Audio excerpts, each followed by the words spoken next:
Hi, my name is Lucas Hall with Cozy and Landlordology. Tonight we're going to talk about one of my favorite topics, and I know that sounds weird because it's landlording, but I actually love it. It's called Tenant Screening 101, and it's a step-by-step guide to evaluating potential rental applicants. And this is probably the most critical part of the entire landlording life cycle. Anything that you do with landlording is going to hinge on finding and accepting qualified tenants. So if you can't find good tenants, then you're going to have problems with everything else. So it's really the cornerstone to quality landlording. The next big, the next priority I would say is rent collection, but there's super easy ways to monetize or to make that automatic and recurring. So this is really the cornerstone from which you need to base a quality business on. And we're going to go through it. So I'm going to talk to you about all the different things that I do in my own life and all the different things that I've seen other landlords fall into and how to avoid those. Let's do this. Perfect. Okay, so here's the agenda. First, we're going to talk about screening basics. Essentially, if I were to, have about 30, 40 seconds, it's going to be a long 30, 40 seconds, but 30, 40 seconds in an elevator, and I was going to add 10 floors to tell you all about tenant screening, what would I tell you? And we're going to go through those screening basics and then talk about various discrimination laws and then my exact process that I use to screen tenants in less than an hour. I know sometimes people think it takes days, and sometimes it does, but with the right processes, you can really get it down to like an hour or less. And then what do you do with tenants when you don't, or what do you do with applicants when you don't actually have any qualified people? Let's say only 2 people applied. What do you do with them? And I'm going to show you how to handle those less qualified applicants. And then I'm going to talk about some bonus resources and what you can do, and then what you can do to learn more. And we're going to go through Q&A. So again, if you just jumped in and you have a question, go ahead and pop it in that Q&A or question and answer box on the right-hand side of your screen, and I will see that, try to answer it then if it's applicable, or more likely, probably just wait to the end and answer them in the order that they were received. So, all right, let's get rolling. Who am I? Who am I, and why should you listen to me? Again, my name is Lucas Hall. That acronym is PMP. That is Project Management Professional.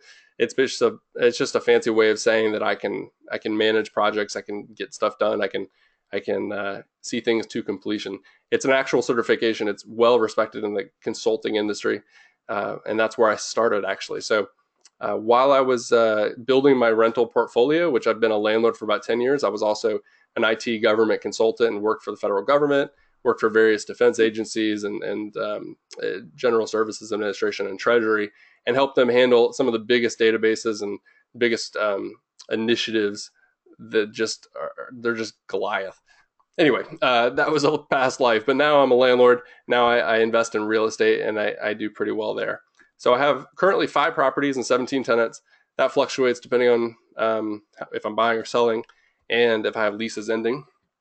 You probably know me through landlordology.com, but I also work with Cozy, and I'm part of Cozy. I'm helping to grow that industry or grow that business and really changing the lives of landlords and tenants through this amazing software. The story goes that I actually started Landlordology to just try to help landlords and renters understand what it means to have a good landlord-tenant relationship. And Cozy said, hey, listen, we're doing the same thing. We're just doing it through software, and you're doing it through articles and content and stuff like that. So why don't we just team up? And I said, that sounds awesome. Second to last, I am not a lawyer. So I will be talking about some laws, but please, please, please don't take it as legal advice, because it's not. I'm just an experienced landlord trying to help. Lastly, I am a puppy daddy. I have a daughter, but my firstborn is certainly a 90-pound golden doodle. So hands up, there, if you love dogs more than cats, raise your hand and I'll take a little survey. So Cozy, I mentioned this earlier. This is who owns Landlordology and is the driving force behind this, and really the reason why I can help educate the industry. We make awesome free property management software. It truly, truly is free. There's no strings attached. They let you collect rent, screen tenants, order credit reports and background checks. It's all free for landlords and property managers. I've looked at almost every other property management software out there, and being a landlord myself, I needed to find a good solution. And there's some really awesome ones out there, but they're crazy expensive, like super crazy expensive. And for someone with 5 properties or even someone with 50 properties, it doesn't make sense. So Cozy truly is a godsend, and I would certainly check it out. You've got nothing to lose. It's completely free. Throughout this presentation, I'll mention Cozy, but I want you to know that I'm truly just trying to give back to you and try to help you through this process. And just so you know, Cozy is backing this, and this is an offer and this is a presentation by Cozy. So if you want, check them out. It's cozy.co. I strongly suggest you do. If you do, at any time after this presentation, shoot me an email, because I would love to celebrate with you. Really, when I signed up for Cozy years ago and started using it, and then now I'm helping to develop those requirements for the product, it changed my life. It truly changed my life. My rental business was never the same.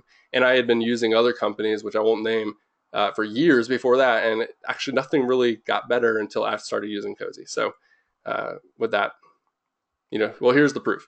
So I would collect rent electronically through a different service. And I always still had problems with late rent. When I switched over to Cozy, I never had a single late payment, period. I've been using them for 3 years. 17 tenants, hundreds of tenants over the years. Anyway, okay, so that's my proof. So what Cozy does basically is they help a landlord through the whole process, right? They help solve the biggest core problems of being a landlord. What do we have to do, right? Well, we have to collect rent. We have online rental applications. We have to collect that information. We need to screen those tenants, and that's what this presentation is all about. So Cozy, what I particularly like about it is it's a full service, kind of full life cycle system. So once I find a tenant or an applicant, I can screen them with those reports, get them pumped into a lease, and collect rent on them. And then when they finally leave, I can start all over again. The data is all there. It's super easy. So these are the 4 main core services, and they're completely free. So meat and potatoes. Here we go. I love the Three Stooges. I grew up watching them. I think that they're a good representation of what it feels like sometimes when you're screening tenants, because you have no idea who these applicants are. And I'm not saying that they're stooges. You want to find a good quality applicant, but sometimes I feel like a stooge. I feel like I have no idea what I'm doing, and I'm teaching this class, and I feel like sometimes I'm not sure what to do, and I have to talk to some people. So anyway, I want you to know that we're all in the same boat. I'm here for you, and my lessons are my faults are your lessons. I think that's the phrase. But let's get to the screening basics. So like I mentioned before, if I was in an elevator with you and I had 10 floors to explain to you the basics of tenant screening, this is what I would say. So if you're starting on this workbook, right, the notes, that's at the top. So this is where you can jump in. I see questions coming in already. Okay, very cool. Okay, so number 1, the most important thing, and if you only wrote down one thing from this whole webinar, this is what I would suggest you write down. Are they able and willing to pay rent? It's that simple. It really is that simple. Everything else can be handled, right? But are they able and willing to pay rent? So just because they have $1 million in their bank and they can write you a check for all 12 months, just because they can doesn't mean they will. Just because they're wealthy doesn't mean they won't have a chip on their shoulder. And I've actually met some applicants and some tenants who, I've had tenants who just kind of like the control aspect of paying late. It's not that they couldn't pay on time. They just kind of enjoyed, or it seemed like they enjoyed paying late. And that's not fun, right? And then if it's not intentional, then it's super, it's because maybe their finances are tight and they just really got to move money around and it just takes time. Or I'm sure for any experienced landlord or property manager out there, you know what I'm saying. But basically, let me explain that a little bit more. Are they able and willing to pay rent? And so what I mean is, do they have an income or a source of money? It doesn't have to be that they have a job. They very well could have a trust fund that they're receiving money from, or maybe they're retired, they have a pension, maybe that they just have a ton of money in the bank. Like, do they have the cash? And that income, and this is just a standard, a rule of thumb across the industry, and what I stick to, you have to choose somebody with a monthly income of 2 to 3 times the rent rate. So that's key. That's how you determine, well, how much should they make, right? It answers that honest question. I like to choose 2.5 times, and I've even seen some property managers who say that they choose a flat number, like or a flat percentage, like 2.5 times across all their properties.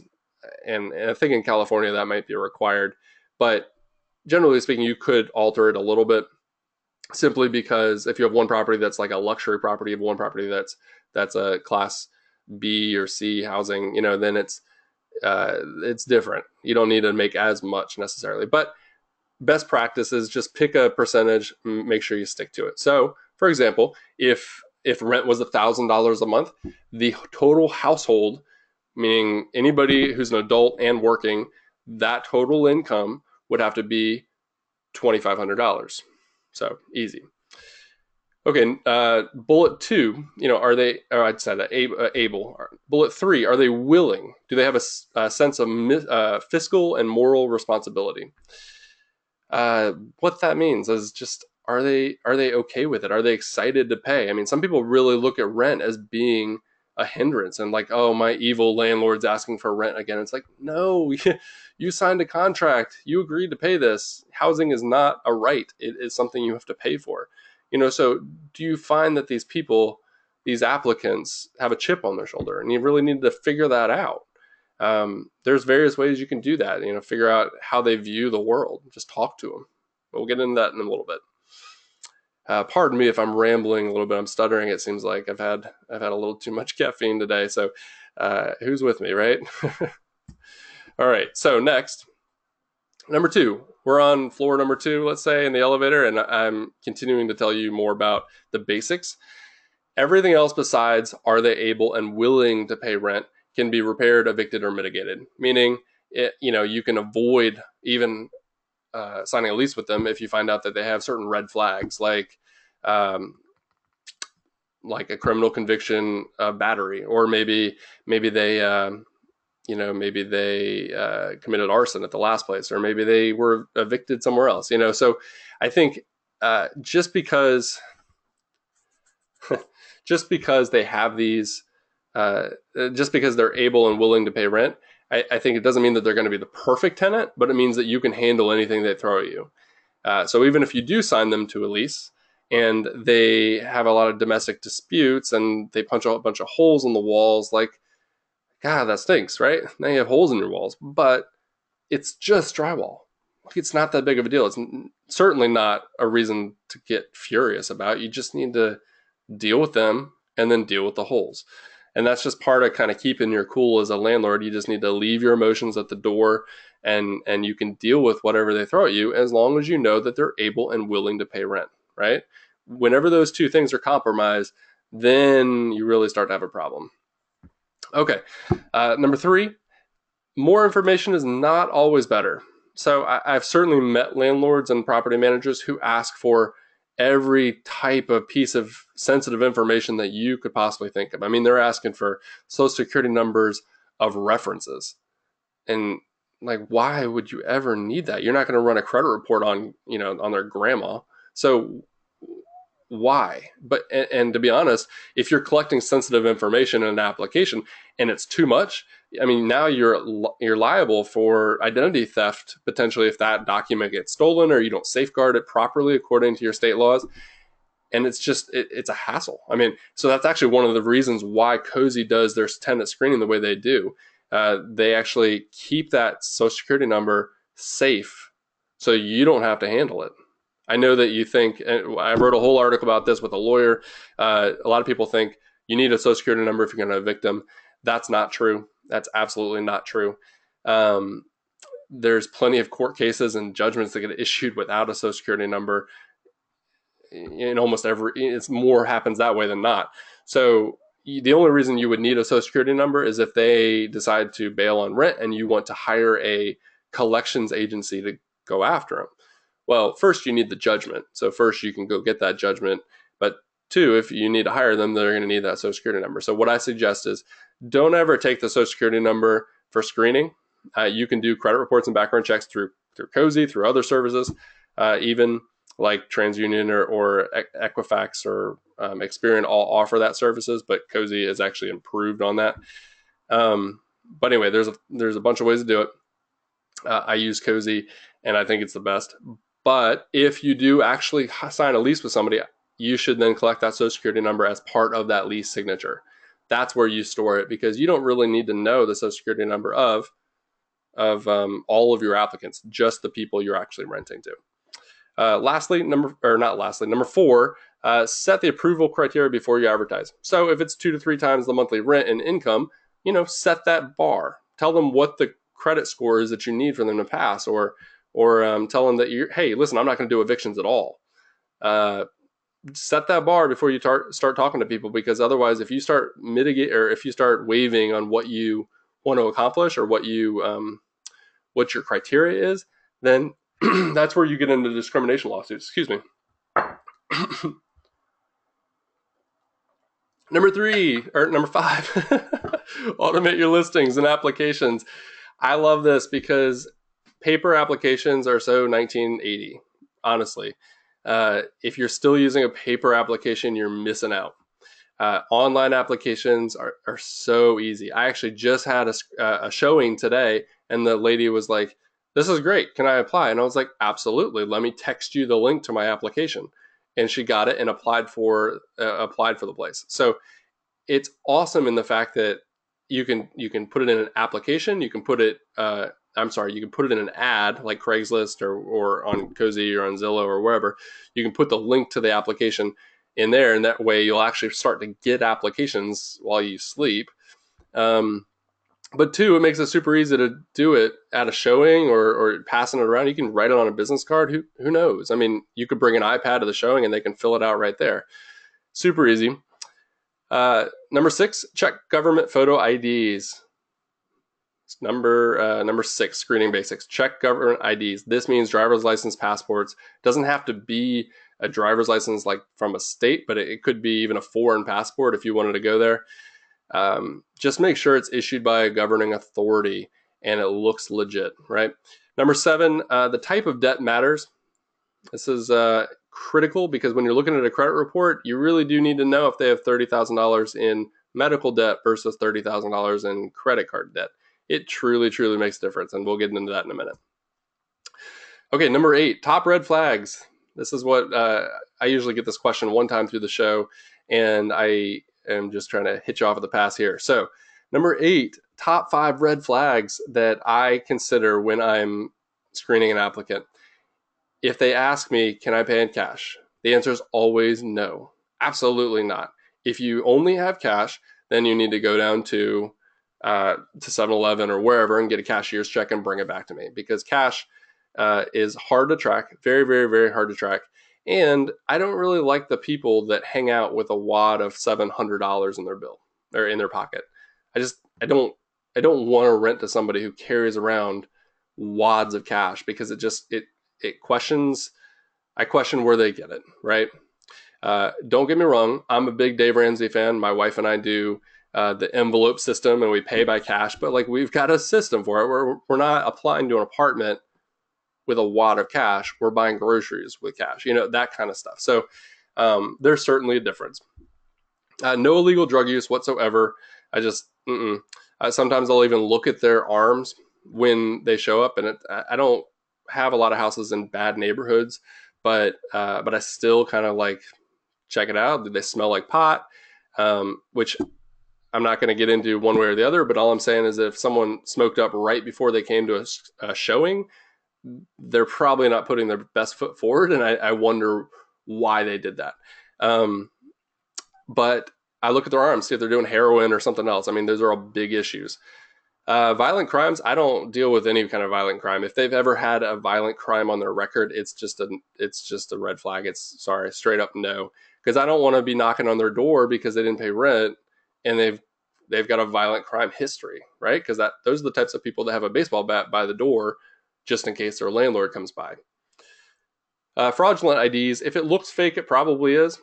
Just a general rule. A 15-year-old with Photoshop at their local school computer lab can make a fake ID and print it out and take a picture of it for you and say, this is my ID.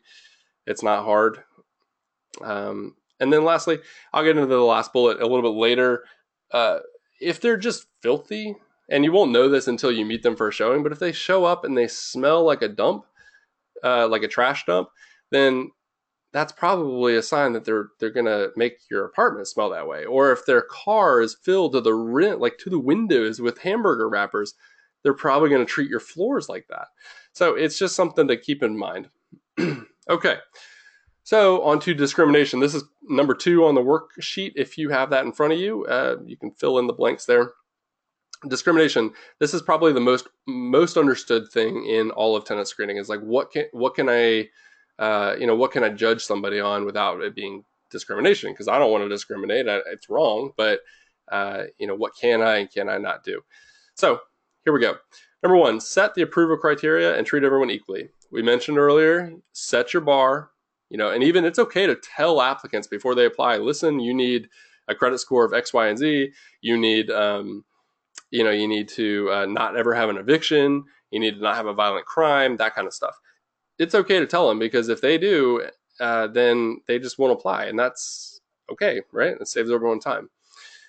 But make sure you treat everyone equally. If you set your criteria and you say that, hey, this is a no smoking apartment, you better treat all applicants that way too. You better not say, oh, you've got a really good credit score, so it's okay that you smoke. Like that's not okay.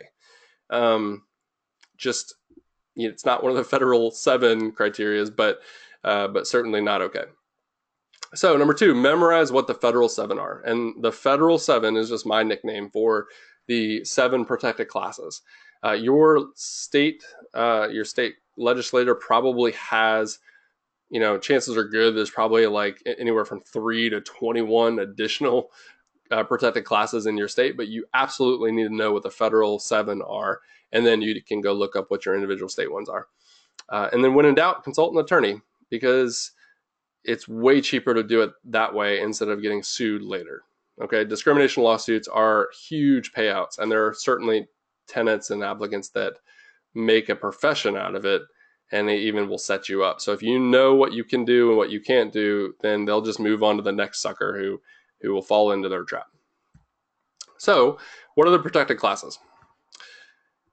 These are from the Fair Housing Act of 1968, and as I mentioned, most states actually do have protected classes. I think DC has 23 protected classes. California, I think 13, if I'm not mistaken.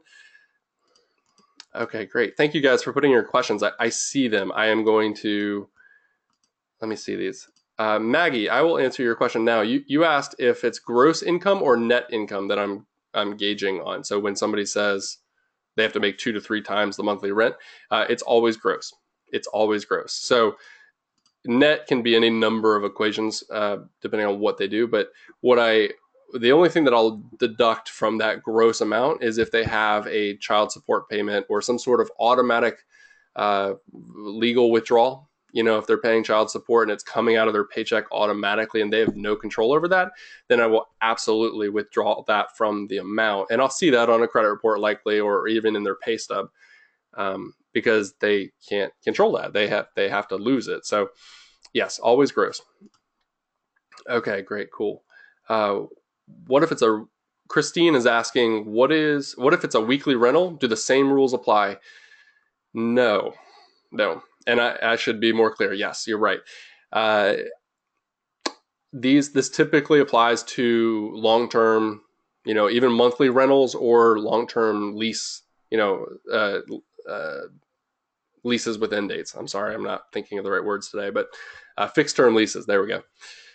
Weekly rentals, it's handled differently. I actually have a vacation home in Colorado that I do weekly or even nightly sometimes, and I'm not going to go through all of this. Like I have a property manager that handles part of the onboarding with me because I can't be in Colorado all the time.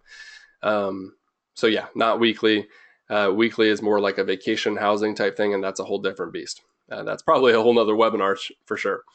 So, okay, back to the presentation. These are the protected classes assigned by the Fair Housing Act of 1968. These are the federally protected classes. Every single state must follow these, and then they can add on their own. So what these are the common, hey, race, color, religion, sex, familial status, national origin, and then disability. So the first four, race, color, religion, and sex, are obvious, right? But familial status, number 5, that is oftentimes very misunderstood. People think, well, I don't really understand. Can I not discriminate against a family? Well, not really. What it means is that anybody in that immediate family is protected, right? You can't discriminate based on if somebody has kids or not, and that's probably the biggest part of that is the factors of kids. So if you have a couple with no kids and you have a couple with 2 kids, you can't pick one over the other, pick the couple without kids just because they don't have kids. I mean, there has to be something else, right? As long as your place is adequately sized. So it's important to make sure you go to your county, go to their code office and say, hey, listen, what are the ordinances for occupancy rules, right? And they'll tell you, oh, it's you can have 2 people per bedroom in that house. And that's great. You need to know that.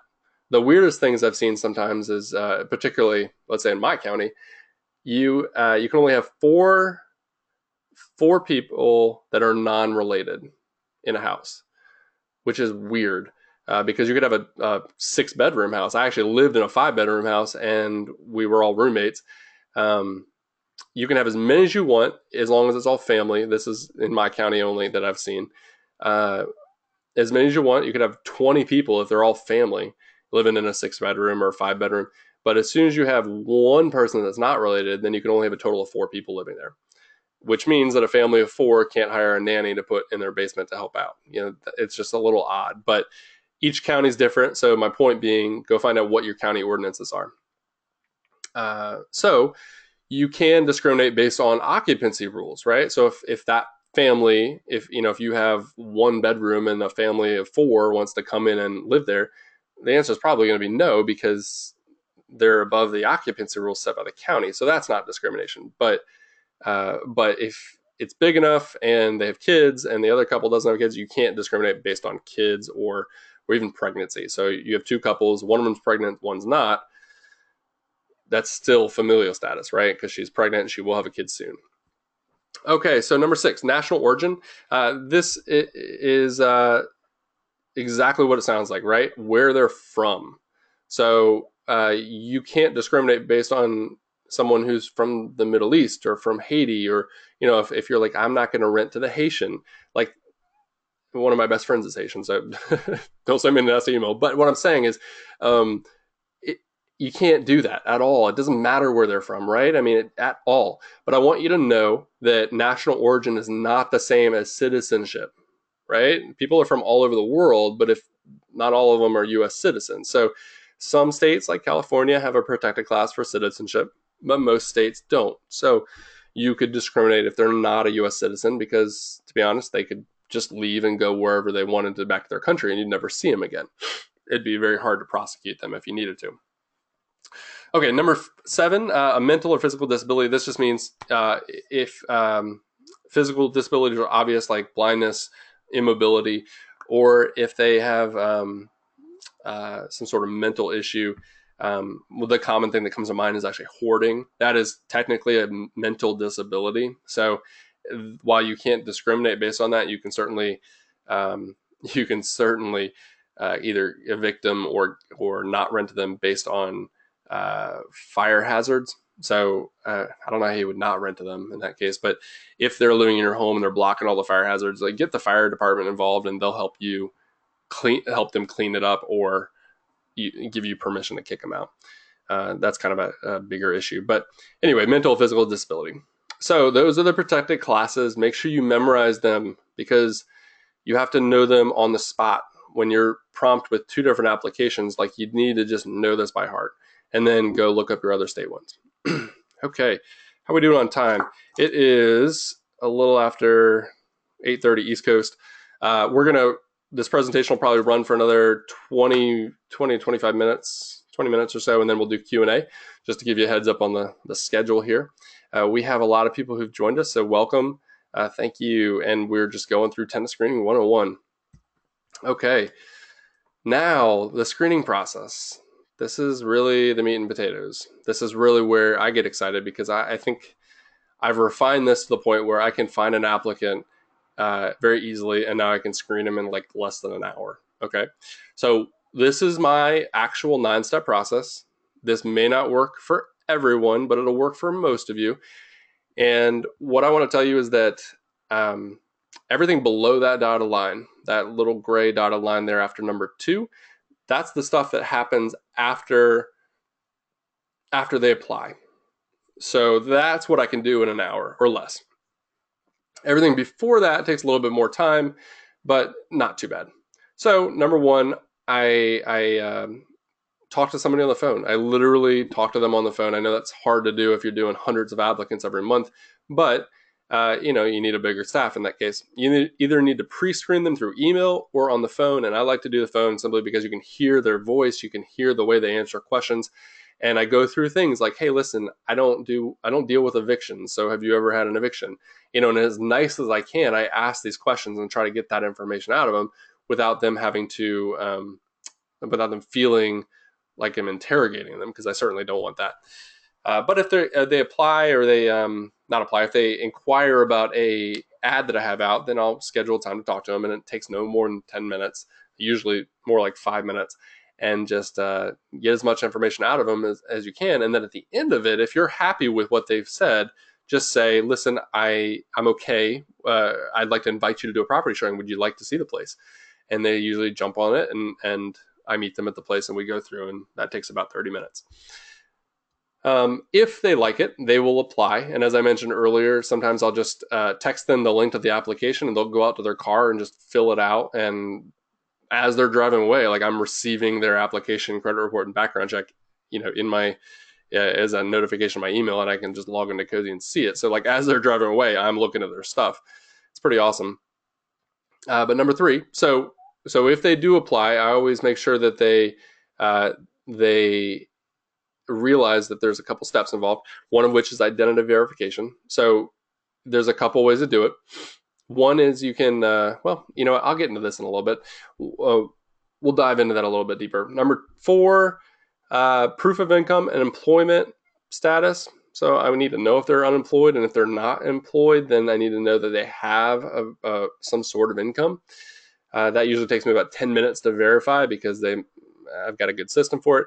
Number 5, I call their landlord references, and I'll tell you about that in a little bit. Number 6, credit report and score, so critical, so critical. Number 7, background check. Number 8, sex offender database. And number 9, at the end of the day, how do you consider the entirety of the applicant or applicants? Okay, so that's the kind of the agenda for my 9-step process. Let's dive into it. Now, let me see. I saw a bunch of questions come in on that one. Okay, Laura, you said after a phone interview and you don't like them, what do you say? Good question, Laura. If I don't ever reject somebody because I don't like them. That's opinionated, right? I have a set of criteria. So I say, listen, it's a non-smoking place. You just told me you smoke. Or listen, it's a no pet apartment, and you said you have a pug. I'm sorry, this isn't going to work. And then you just don't set up something with them. So they have to kind of violate one of those criteria before you can just tell them it's not going to work. You certainly don't want to put your opinion on it, and you don't want to ever use your gut feeling, because that's what gets you in trouble. So set your rules and then follow them. Okay, number 1, and this is on the webinar workbook that you can print out. It's at the bottom there under handouts. It's called Tenant Screening Notes, if you want to follow along and fill in the blanks. But number 1, inquiries. So they see your ad and they want to ask more information. As I mentioned earlier, phone calls are the best way to do it because it lets you hear their voice, and you can tell a tremendous amount by the way that they answer. That's where kind of your gut feeling comes in. It's not for discrimination purposes. It's not for judging whether or not you're going to do a showing, but it tells you a little bit more about who they are. Okay. Number 2, phone calls avoid discrimination. What I mean by that is I don't know if what race they are. I don't know what country they're from. I don't know these things when I'm on a phone call with them. So the only thing I really can tell is gender, and I know not to discriminate based on that. So that's it. Phone calls are pretty good. 3, ask about income, savings, debt, credit, pets, and hobbies. That's a lot, right? But there's a general set of questions that I walk through. And if you download my tenant screening checklist PDF that's in the handout section, you'll see a couple of those questions. So basically, I want to know, do they have money? Do they have a source of money?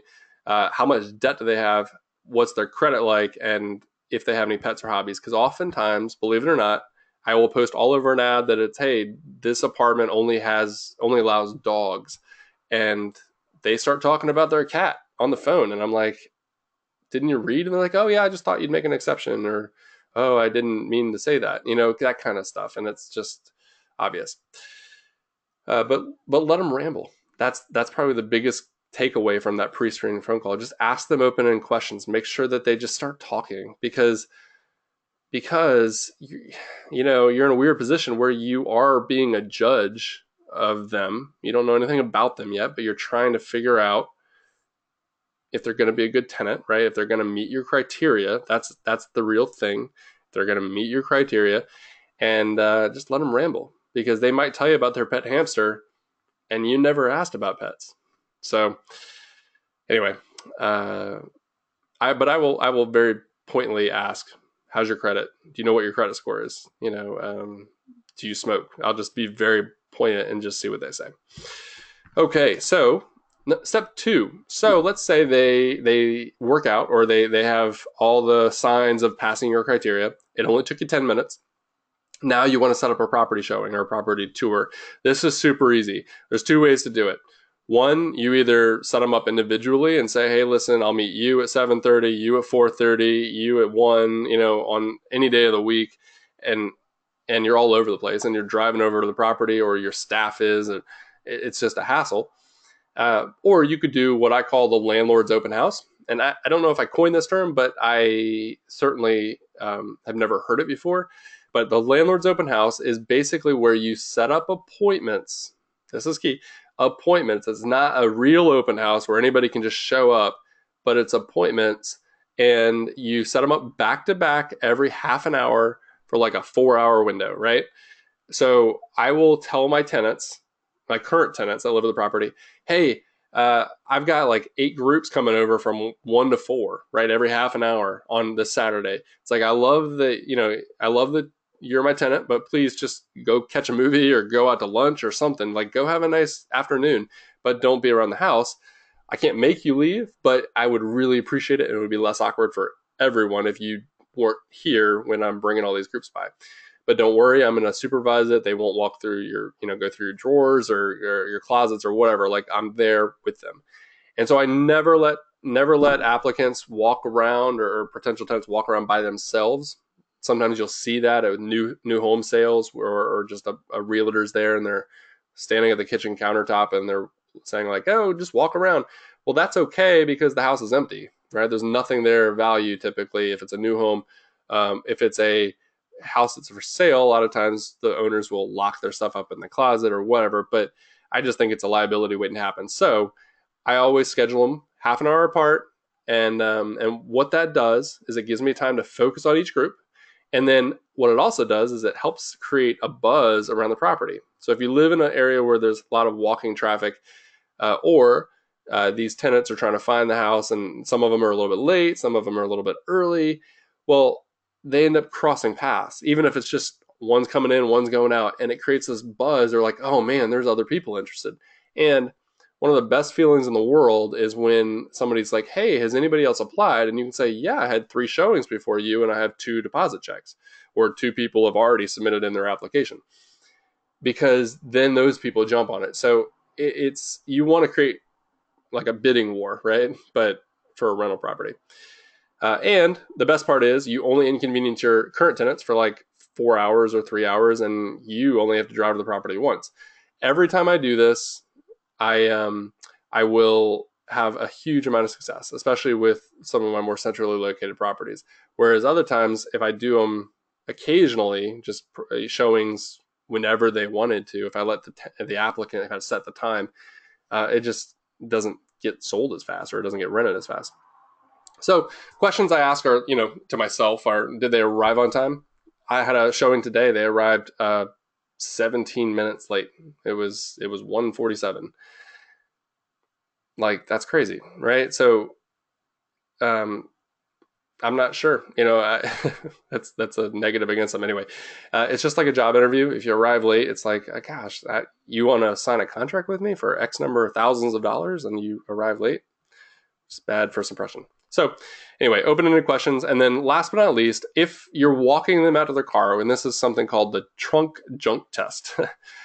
I didn't coin that term, but I think it's a great idea. And I do it as much as I can. I will say, hey, listen, thanks so much for coming. Here's where you can apply. Let me walk you to your car. And I will do that. And as I walk them to their car, I look in the back seat. And now it's not an invasion of privacy because glass is transparent. And they're parking their car in a public space, and anyone walking by can see into it. So I will just casually glance over. I won't be rude. It's just like a 2-second glance, and I'll just look into their back seat. And I'm not looking for any valuables. What I'm looking for is any sign that they might have lied to me. So, for example, they said they don't have a dog, but the backseat is covered in white hair from a Great Pyrenees. Or they say that they're super clean, and they clean every weekend, and they own like 4 vacuums. And then you look in the backseat of their car, and it's full of hamburger wrappers. Like, clearly they're not clean. Or worse, like they have propane tanks or live ammunition, or even like a box of grenades, right? I know that's extreme, but like some people love military stuff, and they have old grenades from World War II, and it's like, are those disassembled and inactive properly? Like, have you gotten those certified? Do you know if they're not going to blow up? And if they're storing a propane tank under the driver's seat of the car, you better believe they're going to put a propane tank under the sink in the kitchen. Like, so do you really want something that could explode, in your house? So anything, just things to look for. It's just a common sense kind of check out their trunk or back seat. Next, step 3, this takes about 15 minutes. Once they leave and they decide they're going to apply, and I give them my link through Cozy, then they apply online. And during that process, they actually order and pay for that credit report and that background check all at once. So it's all one quick movement, and they just handle it. They pay for it, and then within seconds, I have all the information, and they have a copy of everything. So that's why I use online applications. They can literally be driving away and paying for a credit report and background check, and then submitting their application like right then and there. So, and that's happened to me before. I've watched them drive away and checked my phone and had what I needed. So certainly worth looking at, and certainly worth changing, I think, your paper application process for, because it truly makes that much difference. Number 2, it's critical. So this is another big thing to write down. This is something that most people don't think about, but you need to collect applications from all adult applicants. So if they're gonna live there, if they are an adult and they're living in the property, you need to have an application and screening reports from them. If they're minors, then don't worry about it, right? If they're under 18 is the common age, but each state is a little different on how they define an adult. But 18 is typically the number. Or if they're a cosigner. So a lot of times, like the people I had today, they actually are grad students and they don't have an income, but they are somehow paying for school. So I know that at least they don't have a job. So I know they have some sort of income, and I'm kind of waiting to see a little bit more. And I'm going to have to ask them to find cosigners, I think. So I'm still in the middle of this process. I'm waiting for them to submit the last application. But the cosigners, like, it could be their parents, could be anybody, really. I usually like it to be blood related, but cosigners, and if someone's going to cosign a lease, I need to know who that is. And that's why you need to collect an application from that person. Number 3, check an ID and verify through credit. Cozy will automatically verify their identity through those series of questions. Like, if you ever ordered your own credit before, and sometimes Experian will say, hey, listen, what was your car payment in 1992 on your Honda Civic? And you're like, well, geez, now I've got to figure that out. Like, how the heck am I going to figure that out? But you've got to put in the right number in order to verify your identity to get your credit report. It's the same thing. Not that hard to answer, but certainly hard enough that someone who isn't the right person is not going to be able to answer them. So if you are not using online rental applications through Cozy, and it's not checking the ID, which I think you should be, but then you need to actually check the ID like a government photo ID, and make sure that they are who they say they are and the picture matches and everything. But preferably I do all this through Cozy. And then 4, use social media and Google. I actually ran this webinar once, and somebody emailed me later and said, that's all great, Lucas, like you're right on, but what about just Googling their name? And I thought, man, you're absolutely right. Like, and I didn't do that, but I didn't teach that. So yeah, just if they say that they're like calm and they don't ever go out and they don't ever have parties, and they pitch you this idea, and then you go onto Facebook and the only picture that they had, or the only couple big pictures, are party pictures, and you'd see them, trashing whatever place they're at, then that's a big sign that they weren't very truthful to you. So it's important to just use the internet to figure out who they are. Okay, number 4, we moved on. So they have applied, and now you want to verify their employment and their income.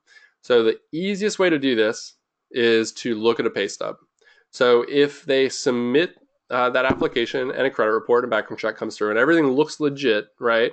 Then I'll say, hey, listen, that's great. Can you just like text me a copy, take a photo of a pay stub, or nowadays, I can't think of a single person that I know who can't get their pay stub in a PDF from their employer's intranet or HR site or something. So they can usually just download it and email it to you. And what that does, and why that's so critical, is that 1, it verifies who they are. Again, it verifies who they work for. It tells you what their current address is. This is key because hopefully in your application, and if you use Cozy, it'll do this too. In your application, you've asked where they currently live and who their last couple, residences, or who their landlords are and where they've lived before that. If that current address doesn't match with what they put on their application, then something's wrong. Like, clearly they're hiding something from you because they don't want to tell you where they currently live, but their employer probably knows. And you got to wonder why. Is it because they have a bad relationship with the landlord? And if so, why do they have a bad relationship?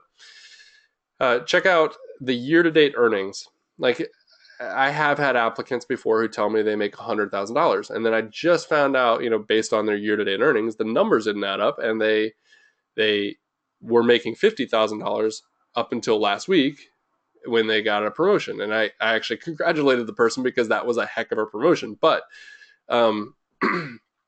but sometimes they'll just fudge the numbers, right?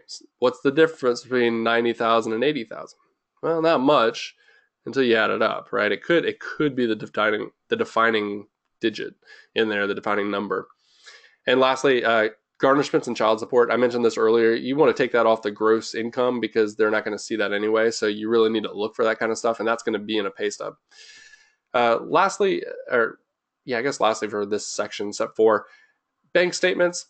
If you really want to get aggressive, you can ask for a copy of their bank statement. And I don't normally recommend it, but if that person doesn't have an employer or a steady job, or they don't have a pay stub to show you, you need some other form. So you can look at bank statements. You can look at tax returns. That's a big thing too. So if they can't produce a pay stub, then you need to go ask them for their tax return from last year, and just say, listen, show me the first 2 pages and it'll tell me how much you made last year. So that's what I'll use. Or you could go look and see how much money they have. It says, if somebody says, I've got $100,000 in the bank, you can just say, okay, prove it, right? Not hard. Number 5, references. This is totally my favorite part, honestly. Let's see. More questions came in. Let me address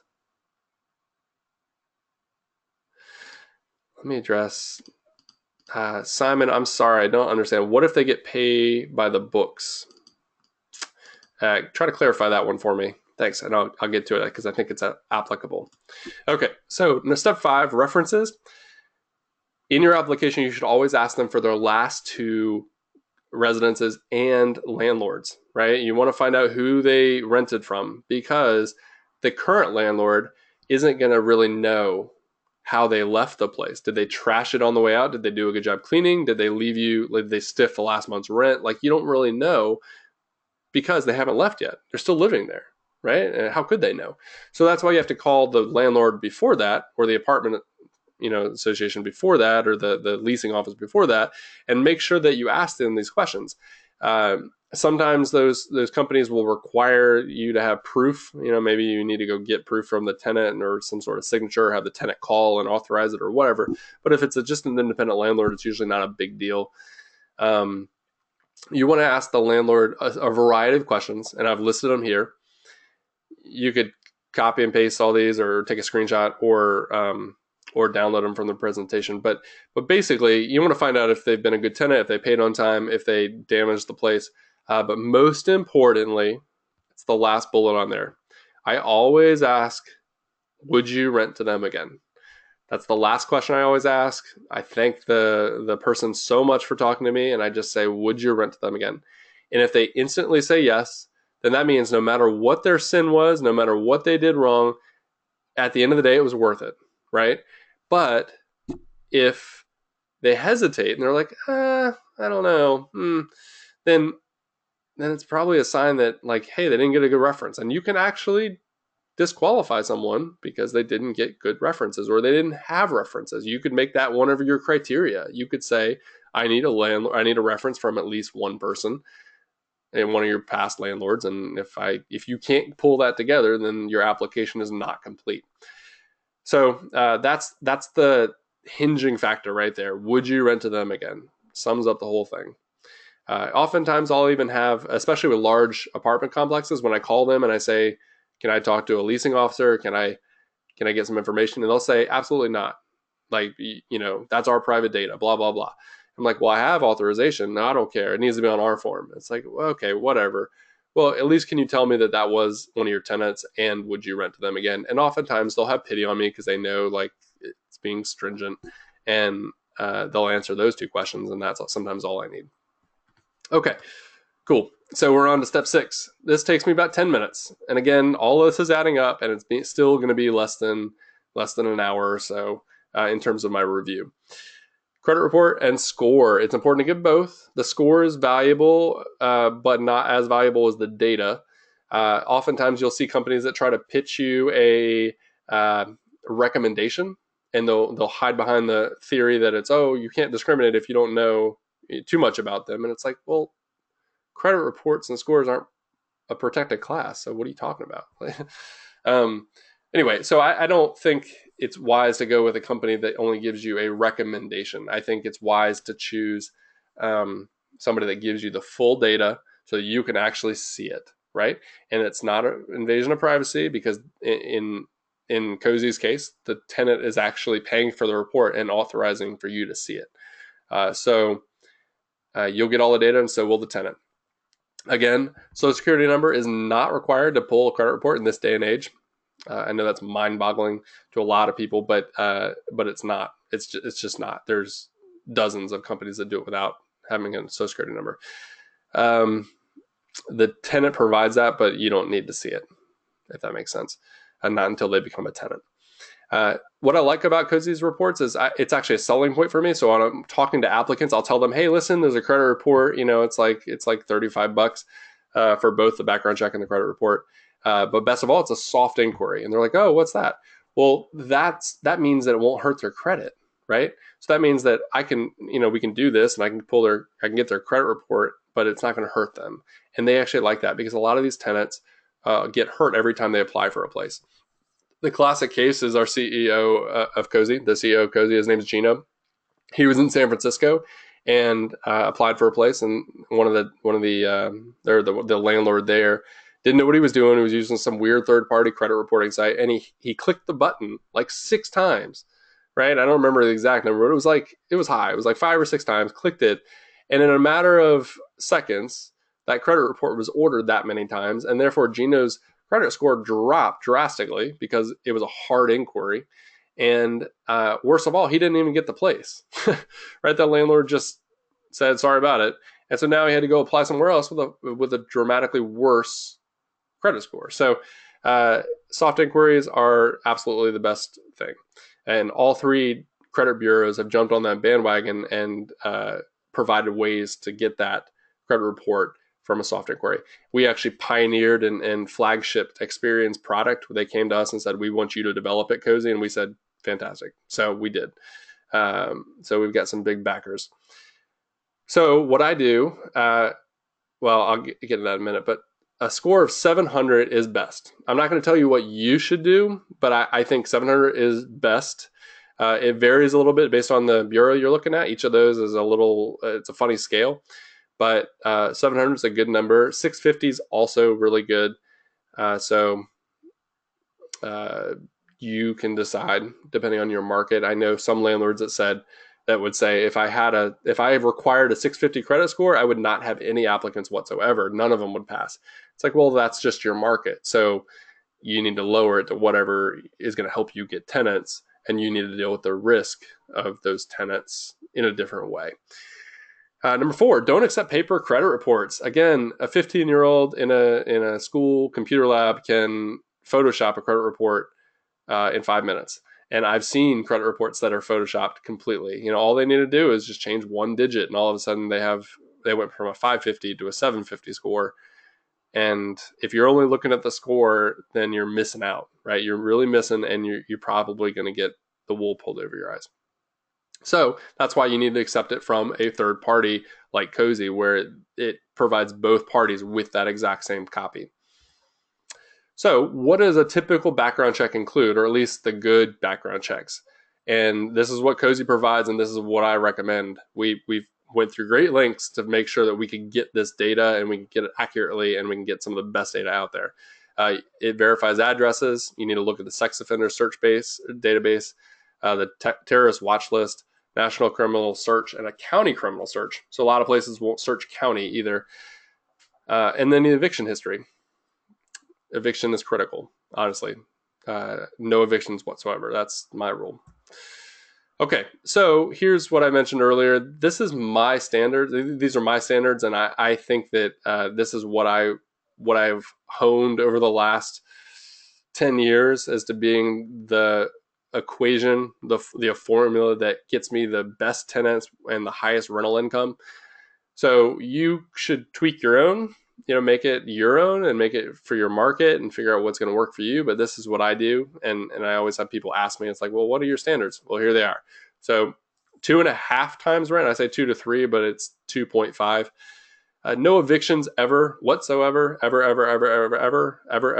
And the reason why I say no evictions is because it doesn't mean that they got kicked out of their unit. It doesn't mean the landlord, terminated their lease because they didn't pay rent or something. An eviction is when a landlord and a tenant go to court and the judge rules in favor of the landlord. So that means the tenant didn't pay rent or the tenant didn't follow one of the other rules, and the landlord actually went to court and the judge heard the case and ruled in favor of the landlord.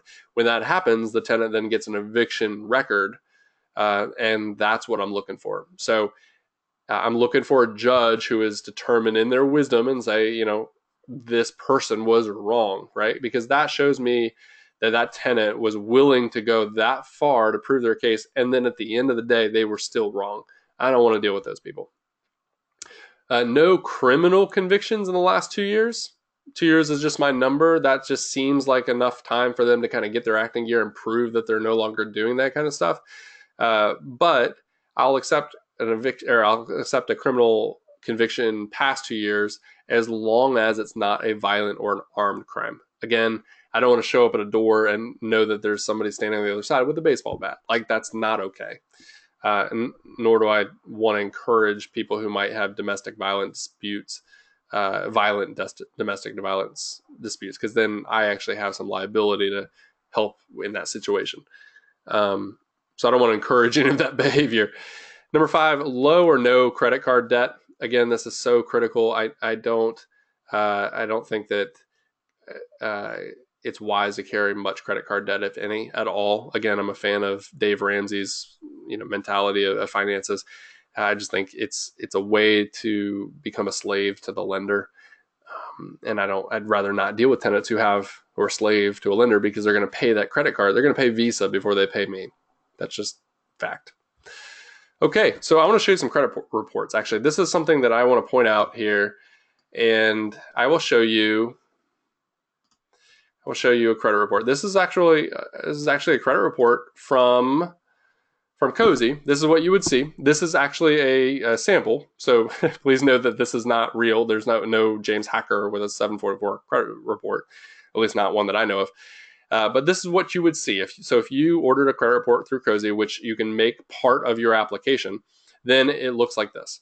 One, you'll get your credit score, which is awesome, and it'll tell you where that person sits in the entire United States. So out of all the U.S. consumers, how good are they or how bad are they? The next part, the credit used, this is 47%. That means they may have $100,000 worth of credit and they've used $47,000 of it. That number is not so important, because if you get a mortgage, then that's going to throw that number off anyway.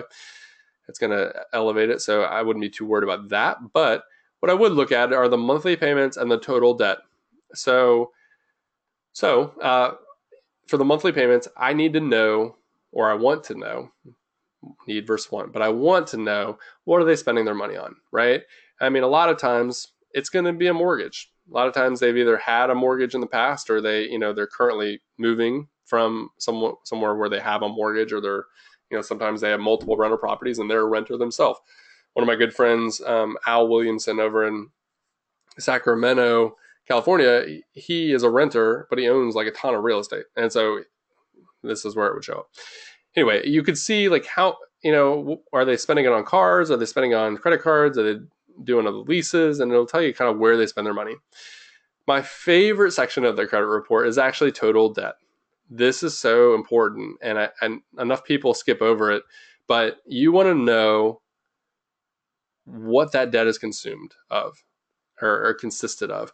If they have $200,000 in total debt, that's nothing if it's a mortgage. But if they don't have a mortgage, well, why is it $200,000, right? Is it, in this case, it's a credit line, okay? It's an auto loan, or it's a credit card, right? I really honestly want to know, is $30,000 of it on a credit card, or is it like medical debt? Like, were you in a car accident? I actually had that happen to me once. A tenant had a really bad credit report, but truly he was in a car accident, didn't have any medical insurance, and so it was all owed to a hospital. They put his spine back together. I'm not gonna hold that against him. He was working through it, but like, that's the kind of guy that deserves a second chance. Like, I'm not gonna hold it against him if his credit scores or his debt is super high because he owes a hospital. But you want to make sure that they're not racking up tens of thousands of dollars in credit card debt. And then lastly, it'll tell you various things like how many accounts have ever been late, how long has it been since they were late. That's important too. If there were any public records that Experian could find, which background checks will cover more. And then it'll show you the actual payment dates of, or whether or not they paid for up to 2 years on each of those credit lines. So these trade lines like mortgages or Bank of America credit cards, or financial services from a student loan or something, you can see what month they actually missed their payments. Sometimes there's a pattern too. And to be honest, this is the prettiest credit report I've ever seen. I've run and used most credit reporting agencies out there over my 10 years, and I never found one like Cozy's, because it just simplifies the whole process. It's truly one of the best products out there. Okay, on to the sample background check. I know this is a little harder to see. I'm going to make it bigger for you. Oops, that's what I can do here. There we go. Okay, so I want to know who here, who's listening, can tell me who Buster Bluth and George Michael Bluth are. Go ahead and type it in the questions if you can figure it out. I'll send some pens and some Cozy stickers and stuff to the first person who can answer that one. But Buster Bluth and George Michael Bluth, two different people here, and Buster is a saint, right? He doesn't have anything on his record. But George, on the other hand, you can see down here at the bottom that there was a national criminal search done, and then that revealed some data. There was a flag of some sort, and so Cozy went and figured out that, oh, okay, in Orange County, California, he had an arson felony. I don't really want to rent to George Michael Bluth because I don't want him to commit arson on my property. So that's one main reason. So again, it'll look at eviction, it'll look at the Social Security verification, the sex offender database, and terrorist watch list, and then go through the criminal records too. So, all right, let's see who got it right. Michelle, no, it's not just a good tenant and a bad tenant. All right, Andy, Arrested Development. Yes, you're absolutely right. Andy, shoot me an email. You should have my email in the emails that went back and forth about this webinar, but you should have my email. Shoot me an email with your address. I'd love to send you some stuff. Thanks, man. That's awesome. Okay, so cool. Let's go back to the presentation here. All right, you should still see that.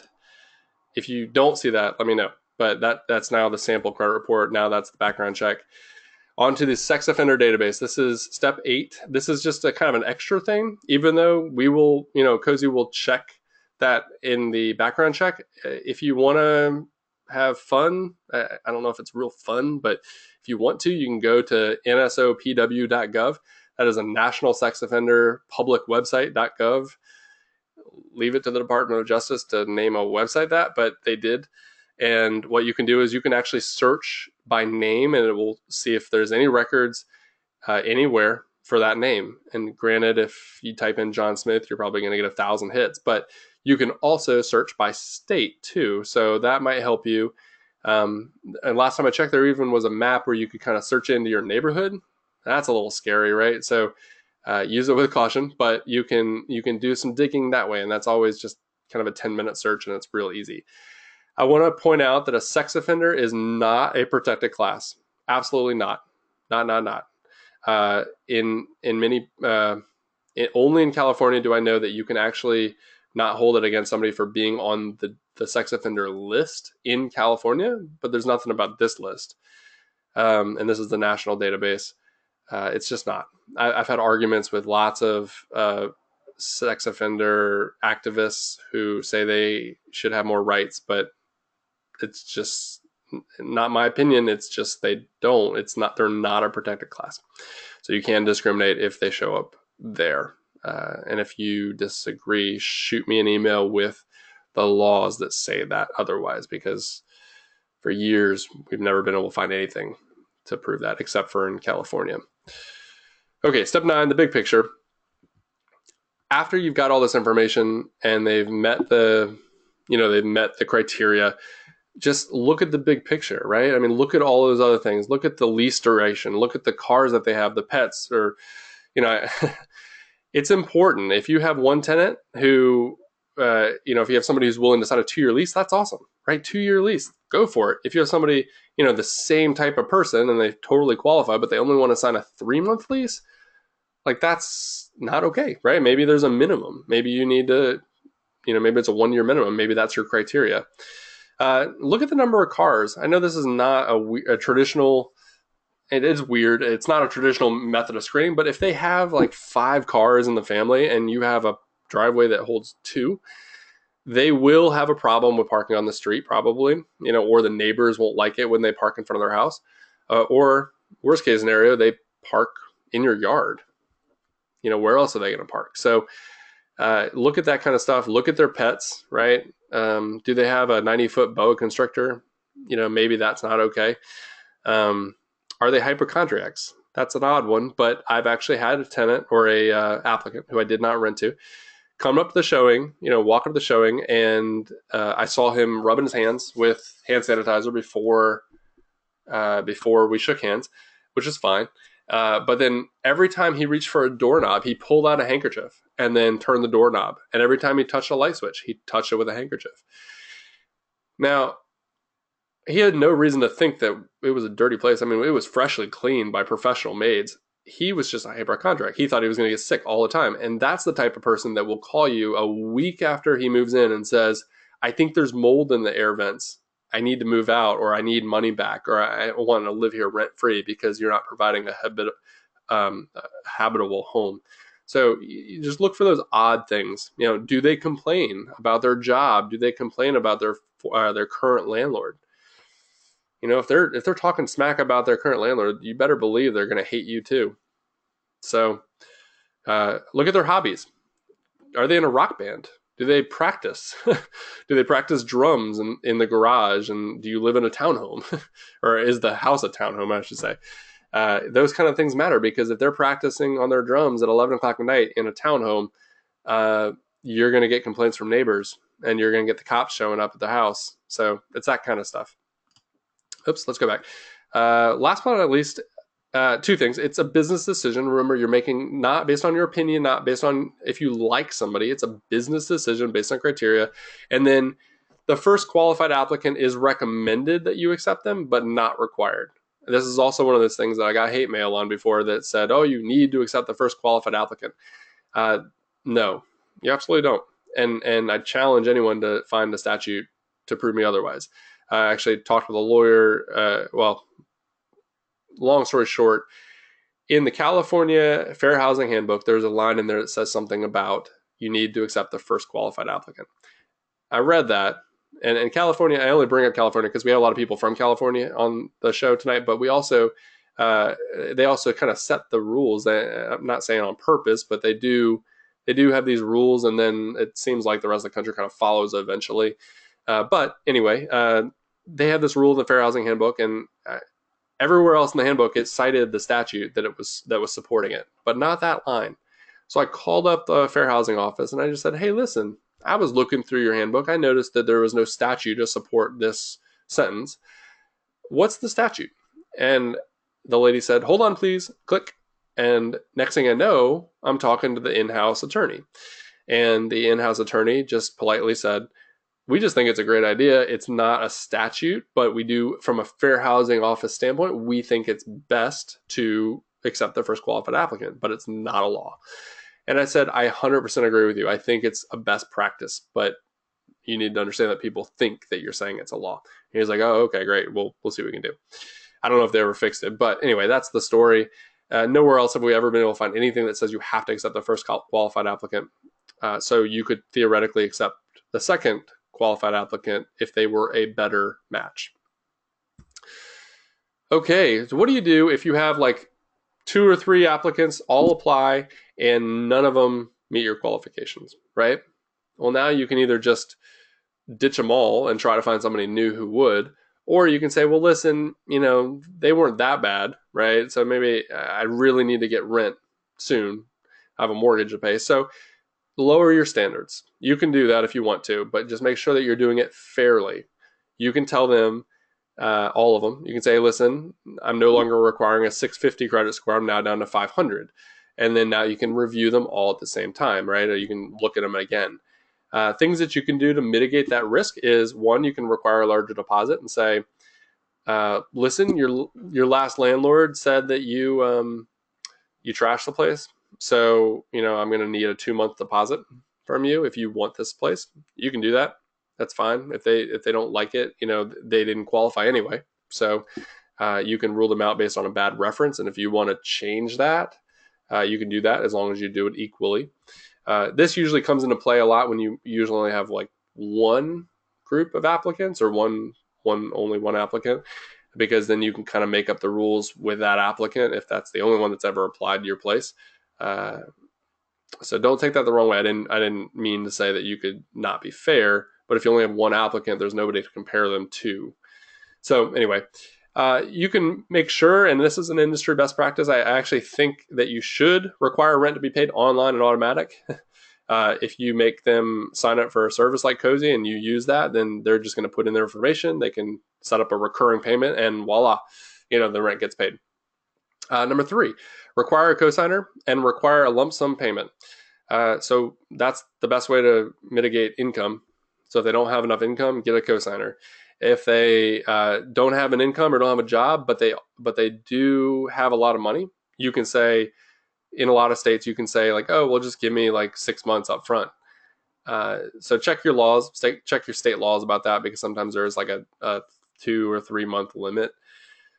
Okay, yeah, that was number 5.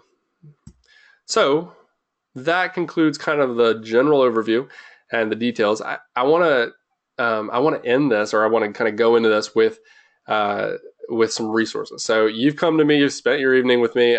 Thank you so much. What I want to show you are places where you can actually get more information about this and how we can teach you further as you go along. So again, I'm here. You can email me anytime, and I get a lot of emails. But we also have a ton of stuff on landlordology, and if you use a tool like Cozy, it'll make it a breeze. You won't have to think about this too much. So resources. One is Landlordology. This is the site that I founded. This is what was acquired by Cozy and is now run as part of Cozy. It is our educational resource for landlords and managers. Check it out.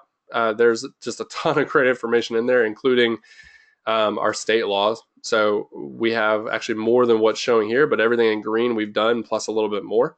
You can go through and look at those, and it'll tell you in a nice, easy summary what the state laws are, as well as linking to the statutes, so you know that we're not making it up. You can download these for free. These are guides. This is the Landlord's Guides of Rent Collection, Tenant Screening, Marketing with Craigslist, and Tenant Onboarding, which is like move in, move out. You can download these for free. We don't charge them. They're actually premium guides, but we don't charge a penny for it. You can get the green one on Amazon, and it looks like this, and you can actually get a printed copy of it if you want. We've got a couple here, tenant screening.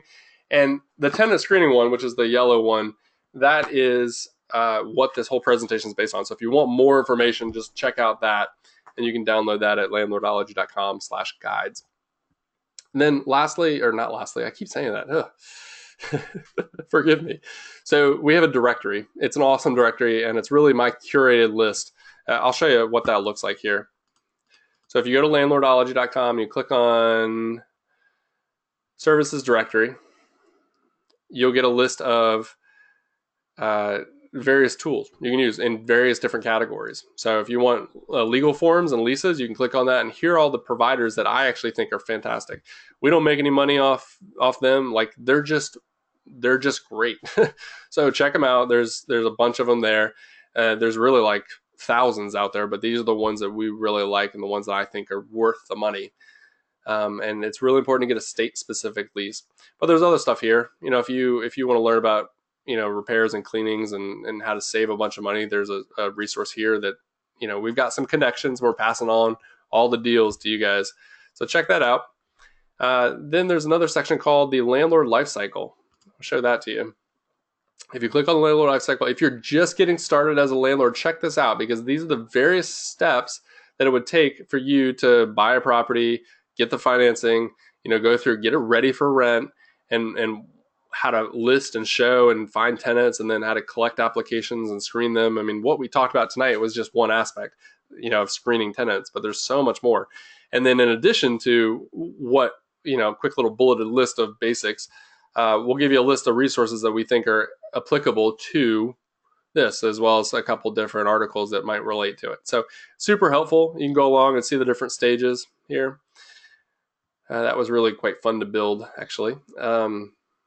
All right, so go back to here.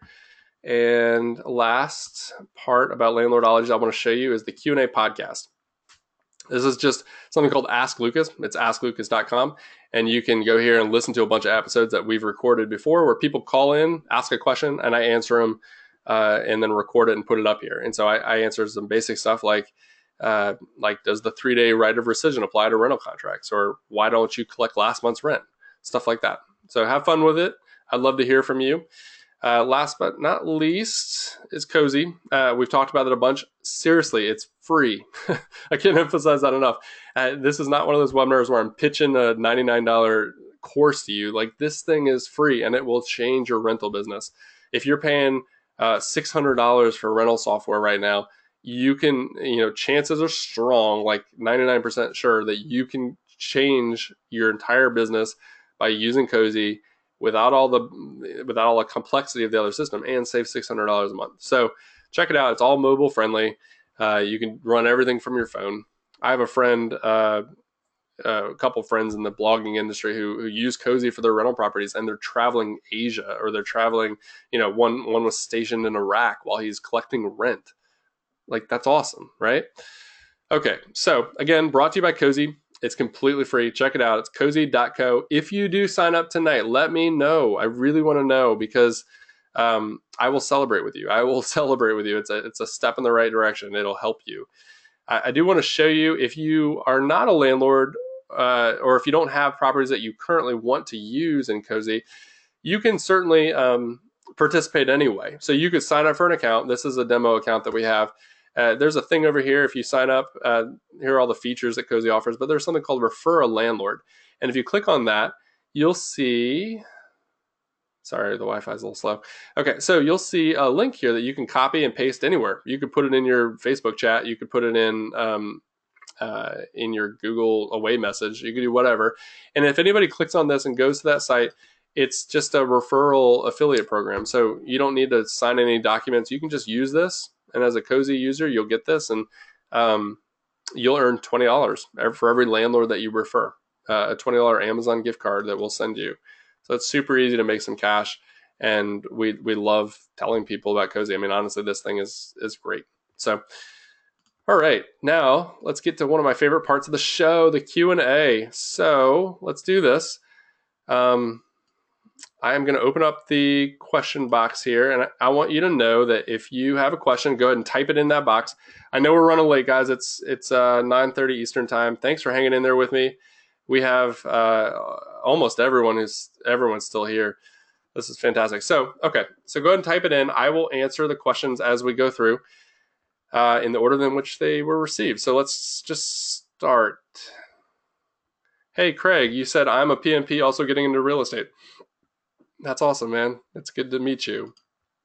Okay, Laura is a dog lover. I got a couple more dog lovers. Chris, yep. Oh, no cat lovers yet. Okay, awesome.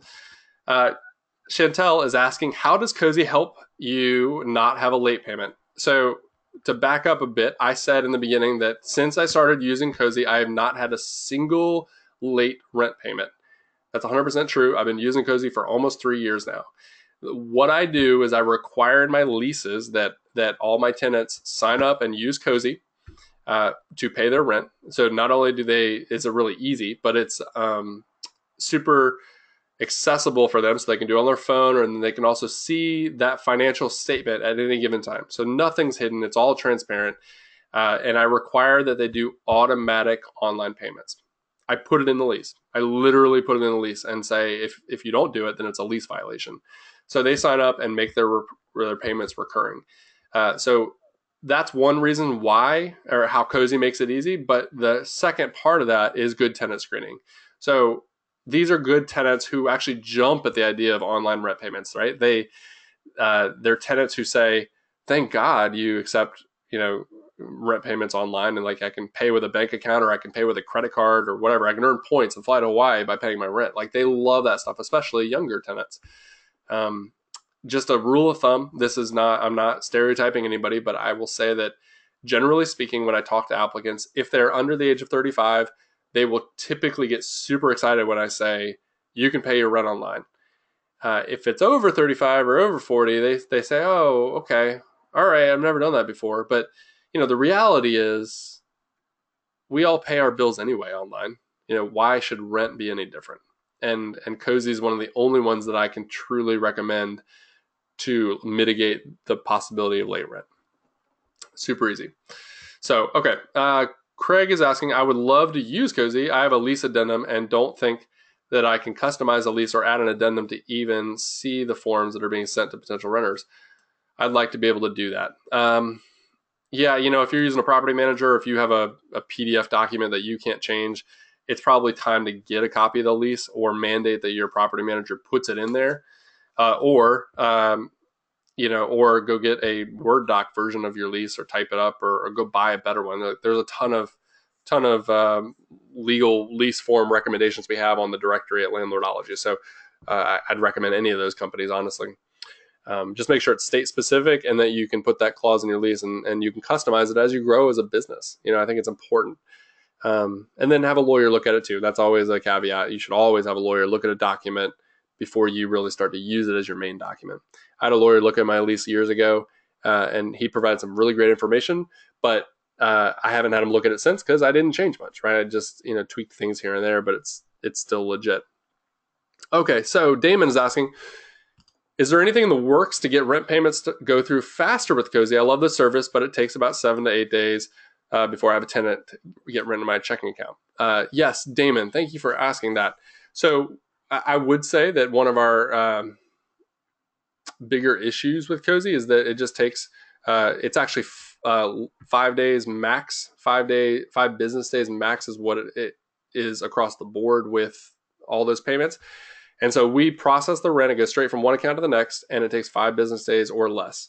You're saying 7 to 8. That's probably including a weekend or a holiday or something. Yes. So we're actually in the process of making 2-day payments. So there you go, or less. If the tenant actually pays with a credit card, even so, it's like 24 to 48 hours. Soon you'll have the ability to up it to 2 days for ACH payments too. So we've heard you, and that is exactly what's changing. So yes, it just keeps getting better and better. Okay, so Christine, what if, no, you already asked that question. Thank you, Christine. Simon is asking, what types of documents are needed for someone who is self-employed? That's a really great question. How do you screen somebody who doesn't have a job, like a typical pay stub, right? They're self-employed. You look at their tax returns. That's the easiest way. Go see what they claimed last year. That's it. So if they don't want to produce or can't produce a pay stub and they don't want to show you their tax return, then I'm sorry, they're disqualified. Like, they have to be able to prove their income somehow. And if they can't, then they just disqualified themselves. Okay, so Simon, you ask a follow-up question. What would you do if a tenant mentions to you that they have no credit? Do you still run a credit report on them, or they get paid by check? So yes, oftentimes they will say, hey, listen, I just got out of school. I don't have any credit. Well, sometimes they may not think that they have any credit, but sometimes they do. Sometimes they don't really know, or they just checked one bureau and it didn't have anything on them, so they just assumed all the other ones didn't have anything either. So yes, I always just say, listen, if you don't really have a credit report or credit data, then it will tell me that. So no harm done. But yes, I make them pay for it. Make them pay for it and still do it. So I guess that's trust but verify. Anyway, okay. Simon is also asking, when they filled out an application and gave you written permission for a credit check, and what are the reasons they might not have any credit? So I guess that's a follow-up question. If reasons they don't have any credit, and this happens a lot with younger people, is if they've never taken out a credit card, or they've never had a student loan, or they've never had a car payment, that type of stuff means that they're not going to have any credit data. If they've never done it, if they're 21 and 22, graduating college, and they resisted all of those credit card offers on campus, then they're not going to have any credit. And that's happened to me before, and it's just because they're young. It's rare to find anyone over the age of 25 who doesn't have any credit, but I suppose it's possible. And you just have to take it as it is. If they don't have a credit report, if they don't have any credit data, then there's nothing bad. There's nothing bad. You still should verify everything else, though. If someone, Chris is asking, if someone is in a wheelchair and wants to rent the place, and they do meet other qualifications, are you required to make the unit wheelchair accessible? Thank you, Chris, for asking this. I'm so grateful you brought this up, because I didn't mention it in the presentation. But the answer is, you don't have to, but you have to allow them to. So if someone's in a wheelchair and says, I can't get up your steps, I want to rent it, I'm qualified, but I can't get up those steps, I need you to put in a ramp for me. You can just politely say, I'm not going to do it for you. I'm sorry, I'm not going to pay to put in a ramp. I will let you put in a ramp, and by law, again, not a lawyer here, but by law, I did pass the real estate exam, and I did have to go through all of that aspect of it. You have to let them do it. So if they're willing to put up the money, then to make it handicap accessible for whatever their disability is, then you can't discriminate. You have to let them do it. Now, the only caveat is that you actually can require them to put a bunch of money in an escrow account to make it right after they leave. So they may put in a ramp and may put giant bolts through the side of your brick wall. Now, when they leave, they have to take those bolts out and patch it up. Same thing with drywall or any kind of handles or anything they're doing in the house. That's just they have to leave it the way they found it. But you can't prevent them from making it accessible. The only thing I've ever heard of and that I've seen in law books is that if there is dramatic damage done to the house, then or if there's going to be, then you can deny access. So, what do I say?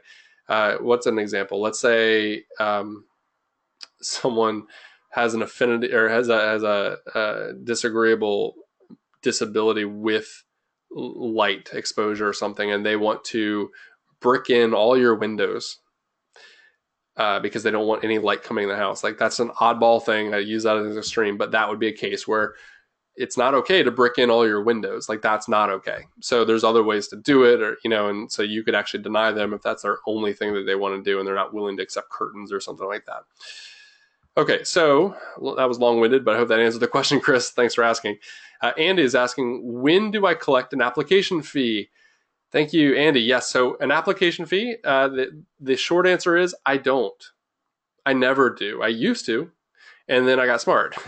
So application fees are a source of revenue for a lot of large property managers.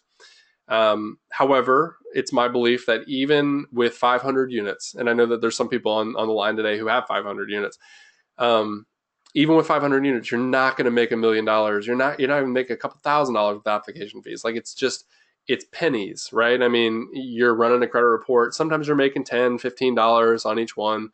If you're overcharging, maybe you're making 30, but it's not going to really make a difference to the bottom line. And you've got to handle all of that money. You've got to handle all of that, and you're going to spend the time and labor to process it all. So if you run a large property management shop, consider having the applicant pay for those credit reports and those screening reports as part of the application through a tool like Cozy. There's almost all the property management softwares out there do it similarly, where the tenant can pay if they want to. I'm not sure about all of them, but I think most of them. But they don't do it as smooth as Cozy. So check out Cozy. It's free. I can't stress that enough. I would use it even if I wasn't an employee. But what I will say is that the way I get around handling all that sensitive data, the way I get around handling all that money is I just tell the tenant, hey, listen, here's the application. Here's the link to it. You'll pay for the report, and that will be the application fee. And as a bonus, you get a copy of everything that you pay for. So you're really getting something in return for that money, even if you don't get the place. So that's what I do. I don't want to deal with application fees. I just let Cozy deal with it for me. After the phone interview, and this is a question from Miss Laura. After the phone interview, if I don't like them, what do I say? Oh, I answered this. I'm sorry already. If I don't like them, I don't ever discriminate. I don't ever reject somebody because I don't like them, but I do set them against the criteria that I've already set. And if they don't meet the criteria, I just tell them, listen, this is a non-smoking place, or listen, this is a dog in dogs only, and there are no cats, and you have a cat, so goodbye. It's as simple as that. Christine is asking, I have a question about Cozy. It might not be relevant, but do tenants using Cozy have to have some kind of account to use it? Meaning, the question pertains to user friendliness. Yes. So if you want to have your tenants, current tenants or new tenants, apply or pay their rent, they do have to sign up with a username and password. It's usually just their email address, and then they create a password. And it's extremely user-friendly. Extremely. I've had lots of tenants, a lot of which who are not tech savvy, some of which are very old. That sounded bad. Some of which are elderly and have still using flip phones. So if that gives you an idea. And they are okay with it. Like they don't have a problem setting up rent payments. So the fact that they might have to sign up for a website doesn't mean that's not user-friendly. In fact, it means it's more secure. So they're entering in their bank information or their credit card information, and they're verifying their identity. Like, you better make sure that stuff is behind a login, because if it's not, then it's their identity is going to get stolen. Their bank account's going to get stolen. It's not safe. So anyway, Cozy takes all that seriously. We have bank level security and encryption. You don't have to worry about it. Okay, Simon is asking, I get a lot of people who are interested in my property advertised through Trulia, but when I send them a pre-screening email with pre-screening questions, they never get back to me. Does this mean that they're not serious? I actually dealt with this today. I got a request back from Zillow where I advertised, and it just said, hey, so-and-so clicked on, I want to know more. And then I got a little email with their phone number. I will sometimes email them back, and that's fine, and try to start it that way if it seems appropriate. But oftentimes it's just easier to call them, because if I ask them like 10 questions up front in an email, they're just going to move on, right? Your place was just a thought, like a click as they were moving through the map, and like, oh, that place looks nice, let's go. And that's it. And if they have to put in work, they're not going to do it.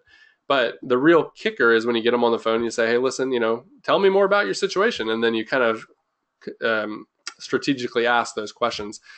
And then if you can get them in for a showing, then they're going to see how wonderful your place is and how nice you are. And then you've really got them hooked. So yeah, if it could be that they're not interested, or it could just be that there's another property that's just easier to apply to. So you don't want to hit them too hard up front. Sometimes if it's by email, I'll only ask them 1 or 2 questions, if that. I won't hit them with all 10. I'll usually say, hey, listen, can we set up a 5-minute conversation? As simple as that. Chris is asking, what do you do when the current what can you do when the current tenant pushes back on letting you show prospective tenants? Good question. Just tell them, listen, they don't have any authority to do so, because they don't. The bottom line is that a current tenant cannot deny you access as long as you give proper notice. That's the key, proper notice. You do not have to wait till the place is vacant. You do not have to wait till they're gone. You can just simply say, listen, I'm giving you proper notice according to your state laws, giving you proper notice of 24 hours or 48 hours or whatever, that I'm coming by, I'm bringing people. I'd really appreciate it if the place was a little clean and that you weren't there. As nicely as you can say that, just say, listen, it'd be great if you could catch a movie, or even I'll pay for your lunch if you just disappear for a little bit. Not because they're bad or whatever, just it's a little awkward for everyone if everyone's there at the same time. And just say, listen, I'll be out of your hair. It'll only take 30 minutes. If they really have an issue and they lock the door on you, or they change the locks, or they really like push against the door when you're trying to get in, you don't want to cause a conflict. Like, you don't want to get any arguments in front of a potential applicant, or do you want to get in a fight? If that issue is if it becomes a bigger issue, call a lawyer, even call the police potentially if it escalates. Dee Dee is asking, okay, guys, wow, a lot of questions coming through. Okay, here's what we're going to do. I know it is getting late. It is now 9:45. I would totally want to be respectful of your time. There's still a lot of people on the line here and waiting for questions. So I'm going to roll through these as best as I can. And thank you for sticking with me. I will stick through the night until these are answered. So thank you. Just want to let you know. Okay, Simon is asking, one of my tenants says that they work for a restaurant where they don't get paid by check, but they get paid by cash, like tips, right? Well, okay. If that's the case, then they're not going to necessarily have an accurate pay stub. Then you just need to ask for a tax return, because they should be declaring that money. If they're not, well, it's going to hurt them on their income statement, right? On the tax return. So they can have their cake, but they can't eat it too. So it's one or the other. So ask for a tax return. What are some common good questions to ask a landlord and find out if the references provided are fake? And I know they usually provide friends. Yes, that's absolutely true. Sometimes a tenant will provide a friend as a reference instead of a landlord and claim that it's a landlord. And they'll say, hey, Johnny, can you, if you get a call from Lucas Hall, then, you need to pretend to be my landlord. Happens all the time. You should ask questions, and I did outline some of them in the presentation. Ask questions like, hey, what was what's the end date of the lease, or what's the start date of the lease, and how much are they paying? Like, very detailed questions that only the landlord might know. If it does sound like a friend, then chances are it probably is. So you just at that point, then they're clearly lying to you, and you should reject them. Okay. Can you? Simon's asking, can you pull a credit report using a tax ID? No, not no, not in the way you'd want to. So you probably aren't going to be renting to businesses. You'll be renting to people, and people have social security numbers, and credit reports are tied to social security numbers. You can lease to a business. That happens all the time in commercial settings, but there's usually a personal guarantee behind that somewhere, and there's usually a social security number tied in there somewhere. And even if there's not, businesses have a different sort of credit reporting system. So no, tax ID is typically not. Maybe that wasn't fully your question, but that's how I took it. Okay, so would you recommend a credit report from Credit Karma or SmartMove as another screening site? Absolutely. Do not let the tenant provide you with a credit report. So do not let them go to Credit Karma and print out their report and give it to you, because it will be fake some of the time, right? There will be tenants who will just forge that thing and claim it's real. SmartMove is TransUnion's form of doing the same thing. It's very similar to what Cozy does. However, and I'll say this, I don't like it. I actually used to be an affiliate of theirs for a while, but I don't like it because it requires that tenant to set up another account somewhere, and it's not as user friendly. It requires them to have a whole nother system and a whole other thing for you to log into, and it just adds the complexity. I'm trying to streamline my business. I want to make more money, not spend more time doing it. So I need a system that is all built into one, and that's what Cozy is for me. Okay, Robert is asking, I know the answer to this question depends on what state you live in, and what the laws are, but have you ever heard of a state that limits the landlord to what they can consider in a credit report? Yes and no, sort of. California and DC are two of the states that have, or districts that have, the most stringent protected classes. But I've never specifically heard of somebody saying you can't reject somebody because of a certain credit score. I mean, that's a consumer report, right? So it's consumer data. It's not a protected class. So no, I look at your state laws. I know that's what you said, but look at your protected classes in your state, and they shouldn't apply to credit reports. The only thing that might come close is called source of income, and that's not necessarily on the credit report, but it's related. In California and a couple other states, you can't discriminate based on where they're getting their money, whether that's it's not how they pay. It's things like, are they getting part of their money from Section 8 housing, or are they getting it from a trust fund? Are they getting it from, overseas money, or, so anyway, look into that. Sorry, that's not a perfect answer. Okay, so Michelle is asking, here we go. Arrested Development. A couple people got George Michael Bluth, but Andy was the winner. Okay. Dee Dee is saying that she's had complainers before come through, and the lawyers have always been the worst ones to complain. That's hilarious. Michelle is asking, is a hypochondriac a mental illness? Is a protected class? Well, I guess it depends on if the actual tenant is claiming that it is a mental illness. If they claim that it's a disability and it's a mental illness, then yes, that's protected. If they are just touching doorknobs with a handkerchief and they're not saying anything about it, and they're not claiming, verbalizing, I'm a hypochondriac, I'm mentally ill, then you can't assume that they are. That would be bad too. So you just need to take it for what it is. Craig is asking, when you have an applicant, do you tell the other possibilities that you have an applicant already in the queue? Yes, I do. And so oftentimes they will want to know that. That's a question I get all the time, is like, hey, how many people have applied? And I will say the real number. I never lie about it. Likewise, if it's 0, I'll tell them that too. So yes, I won't always volunteer that information, but I will always answer it accurately. And oftentimes that will encourage them to apply and get their information in so they can be part of the consideration. Again, you don't have to accept the first qualified applicant. Okay. Simon is asking, Simon, answer my questions, bro. I did, buddy.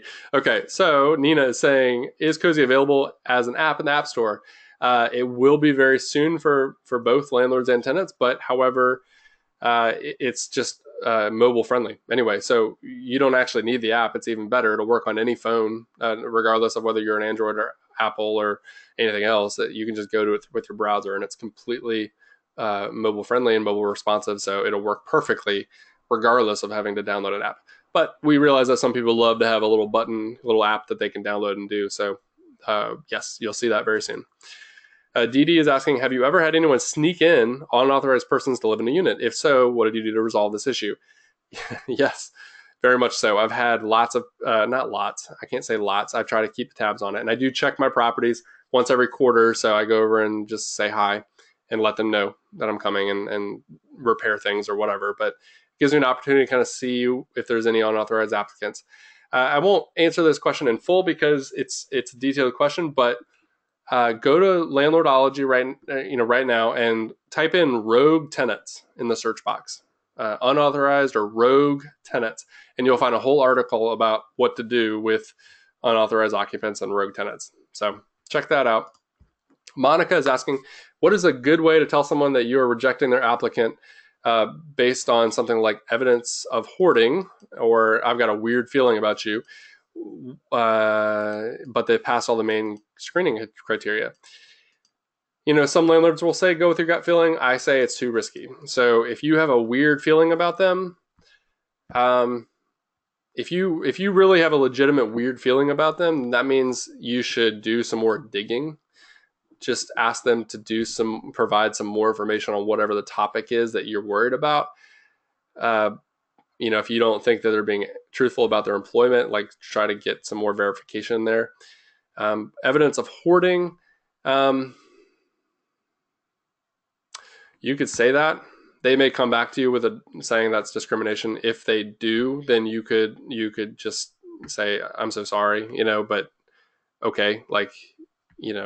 You can oftentimes, that's a tough one. Hoarding's rough because it's such a nasty illness, but and it affects everybody involved. But yeah, if they're claiming it's a mental illness, you can't do anything about it. You just gotta make them sign, maybe put it in the lease that if they here's what I would do. So while I'm thinking about this live, here's what I would do. If I had a hoarder that was clearly a hoarder, but they were claiming it was a mental illness, and that's the key. If they're claiming it's a mental illness, then you can't discriminate. And if they qualify, they qualify. So let them in, but make sure you put in the lease certain clauses that things like they have to clean the carpets regularly. They have to, if they show signs of blocking exits or windows, then that's a lease violation. If they fail to clean regularly or keep it up to par, then you have the right to hire a cleaning company on their behalf and make them pay for it. Things like that, where if they want to stay in that place, they've got to meet these rules. So hope that helps. Chuck and Karen are asking, if you purchase a new property, can you get rid of those tenants, or do you have to keep them? If you keep tenants, do you sign a new lease agreement? So if you purchase a new property and it already has tenants, it depends on their lease.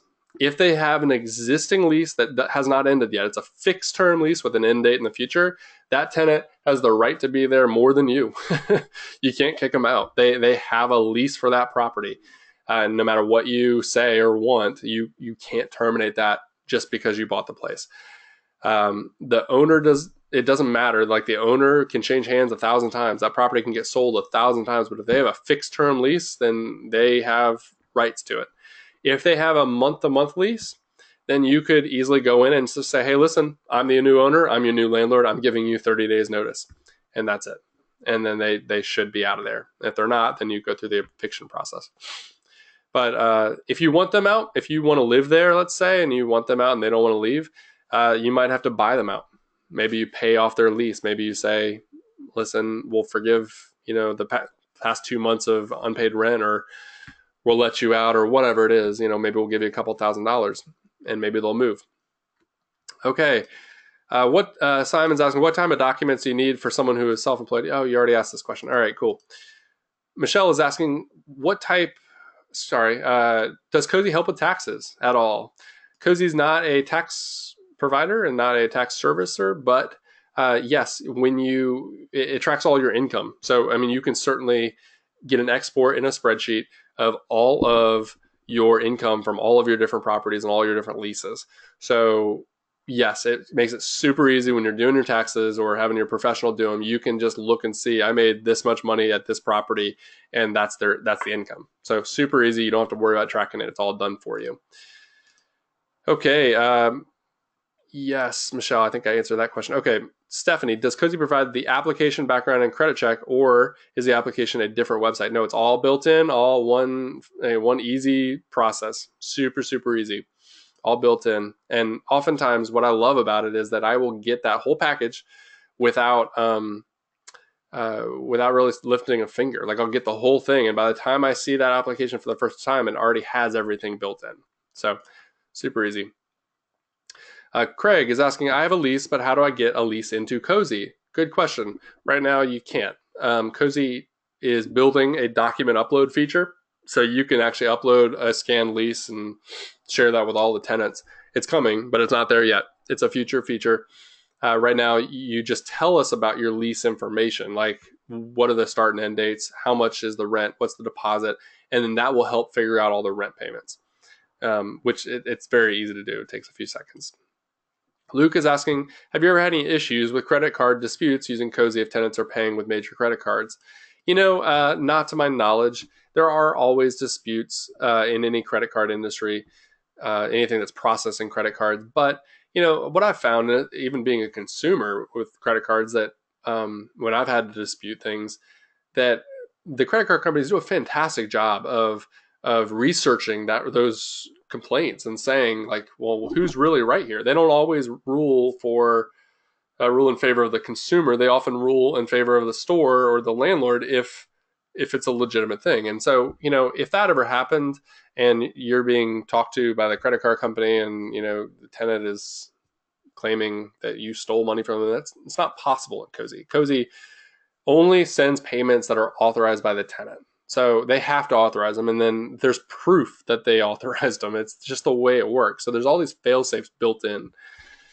I mean, how are you going to say that you paid, you weren't supposed to take money out when it was the tenant that actually typed in the credit card information?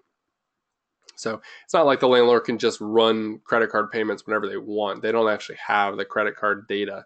It's the tenant that has to make that payment. So Chantel is asking, does Cozy allow for a return of a deposit? That is a highly requested feature, and we're working on it. So yes or no, Cozy does not allow you to automatically return a deposit because it gets a little tricky when you have multiple tenants, but we're working on it. So just like somebody can pay electronically, we want to be able to refund whatever the deposit amount is electronically too. So we're getting there. Simon is also asking, would a bank statement work for someone who is self-employed? Sure. Yeah, you can look and see deposits in there. So if you can see a regular recurring deposit amount in the bank statement transaction list, go for it. I would still want to see a tax return and see what they actually claimed to the IRS. Dee Dee is asking, have you ever had someone sneak in? Oh, yes. You already asked that one. Okay. Cam and Nicole is asking, can Cozy be used in Canada? Oh, our dear friends to the north, not yet. We're working on it. Right now, we're focused only on the United States, and that's mainly because we only have authorization to work with United States banks. So we are working on a way to make it work internationally for especially Canada banks. Excuse me. Canada will certainly be one of the first places we go international. Simon is asking, is it possible for you to accept illegal immigrants? You can if you want to. It's up to you. You just don't make a credit report part of the screening process because they won't have a credit report. And in California, you can't discriminate based on citizenship, but in other parts of the country, you can. Simon is also asking, is it better to have no credit better than having bad? What's better, no credit or bad credit? It depends, probably case by case. I like no credit better because it shows that they're just getting started. They don't want to ruin their life, but bad credit means that they're okay ruining their life. So that's just my opinion. What are the laws about service dogs? Gary's asking. Service dogs. So there's two things. One is service dogs are protected. You can't discriminate based on them. People can even bring service dogs into restaurants where there's tons of food. But a service dog is an extension of a person in the same way that a hand or an arm is an extension of them. You can't ask them to chop off their own hands, so you can't ask them to chop off their dog or separate that. Now that's much different from a emotional support animal. Sometimes people will claim, "Oh, this is my dog or my bunny that I need them for a disability." It's like, okay, do you have any proof of that? Like, do you have any sort of anything to show me that this is an emotional support animal? I know there's a big, I'll probably get a hate mail for that, but there's oftentimes people think that, oh, I can't even ask if it's an emotional support animal. It's like, yes, you can. Yes, you can. Yes, you can. Service dogs have certifications. They actually have paperwork that goes with them, or service llamas or service horses or whatever an animal is. If they're certified, then they have paperwork. Emotional support animals, in my experience, 75, 90, almost 90%, I would say, probably at the time, they're just somebody's house pet that they don't want to get rid of. So they're lying to you about it. So yes, ask for some sort of medical necessity note. Try that. If they produce one, then you should probably go with the flow. But if, sometimes they'll just walk away and say it's not worth the effort. Okay, so Nina's asking, if the use of online payment through Cozy is required, do you as a landlord have any responsibilities for security of their information? The good news is that Cozy has bank level security. I mean, we really wrote the book on that for landlord tenant payments. And the security is held by Cozy. So that Cozy's processing that data for you, and they don't even give you access to the bank account information or anything like that. So you don't even have that information to be liable for. So no, if their identity is stolen somehow, it's probably because it's probably not because of Cozy, but if anything happened and it was related to Cozy, it's probably because they used their birthday for their password and somebody hacked into it, it's because they weren't wise about their own login, or they left it open on a public library or something like that. I've never heard of those situations happening with Cozy. We actually have a large fraud team to investigate those situations and see if anything pops up, and we're weaning out the bad guys from all over the country who are trying to use Cozy because it's such a great platform, but trying to use it for fraud. Over the last couple years that I've known Cozy, very little, like very, very little. We're talking just hundreds, I think, dollars have gone through illegally or incorrectly. And it was never a real legitimate landlord-tenant situation. So I don't think you have anything to worry about. I've never had a problem personally either. Okay, so Monica saying, also, if I have a credit report that shows a high credit card debt, at what point, if at all, do I ask an applicant about it? Or do I skip to turning them down if I have a basis of, if I could do it on a basis of financial criteria? Yeah, you can do either. You could just turn them away and say, listen, too much credit card debt, period, and move on to the next one. Or you could work with them if they're your only applicant. I mean, you could change your rules if they're your only applicant, because you could work with them and you could require a bigger deposit or something like that. So I hope that helps. All right.